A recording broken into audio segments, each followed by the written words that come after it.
C'est une crise politique qui semble sans issue. Derrière ces fenêtres de la mairie de Carmaux, l'entente n'existe plus entre les élus de la majorité et leur maire Jean-Louis Bousquet. Depuis septembre, les tensions ont émergé en interne avant d'éclater au grand jour ces dernières semaines.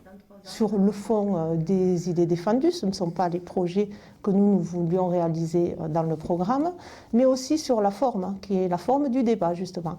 Ils nous faisaient la leçon sans jamais s'asseoir avec nous, en restant debout et à nous faire la leçon sur les choses, et en nous expliquant qu'il était notre supérieur hiérarchique. Ce n'est pas le fonctionnement d'une démocratie. Il demande donc la démission du maire. De son côté, Jean-Louis Bousquet a porté plainte contre ses 14 colistiers après la parution de leur journal satirique L'Estampille, par lequel il se dit attaqué. Si on ne veut pas la fin de la récréation, qu'allait-il venir après ce journal-là, L'Estampille? Est-ce qu'on allait en venir aux mains? Est-ce qu'on allait avoir des attaques physiques quelque part? Parce qu'on les sent qui sont sans limite. C'est des gens qui étaient cachés dans le fond des listes et qui aujourd'hui veulent devenir maires. Mais les Carmauzains n'ont jamais pensé à eux pour les élire comme maires. Ils veulent arriver au pouvoir comme ça, en étant cachés. Mais il y a une chose qui leur est simple, s'ils avaient du courage.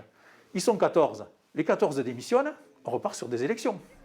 L'ambiance toxique de l'hôtel de ville transpire jusque dans les rues de Carmaux.